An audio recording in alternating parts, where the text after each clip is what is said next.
Gala kumusta o mayong adlaw dakbayan sa Oroqueta labi na katong padayon nga naglantaw o nagsunod sa Oroqueta Community Channel. Ako si Joan sa Rigumban Tasuda alang sa Community News Break. Sa atong headline, Mayor Acosta sa Oroqueta City ikaduha sa performing city mayor sa Northern Mindanao.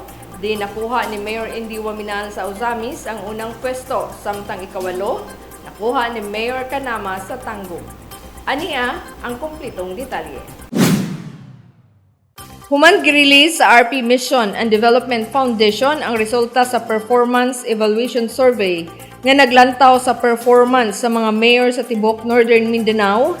Tulo ka mga mayor sa Misamis Occidental ang nasulod sa top 10 sa performing mayor sa Rehiyon 10. Ang evaluation nagtutok sa 7 kasukaranan nga mga parametro. Una mao ang paghatag sa serbisyo, pagdumala sa panalapi, pag-uswag sa ekonomiya, leadership and governance, environmental conservation, social programs, and community involvement.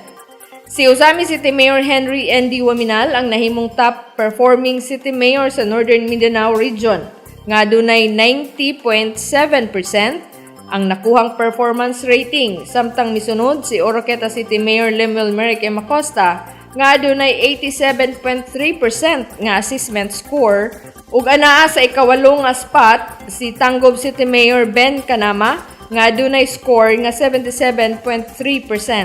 Matud pa ni Dr. Paul Martinez, ang Executive Director sa Global Affairs Analyst sa RPMD, nga ilang giatagan og gibugaton ang kamahinungdanon sa performance evaluation. Kini nga mga pagsusi makapalig-on sa demokratikong istruktura og paghatag og kahayag sa dedikasyon ug trabaho sa mga nag-alagad sa publiko. Pagsiguro nga ang ilang mga aksyon magpabiling sihag ug masabtan sa tanan.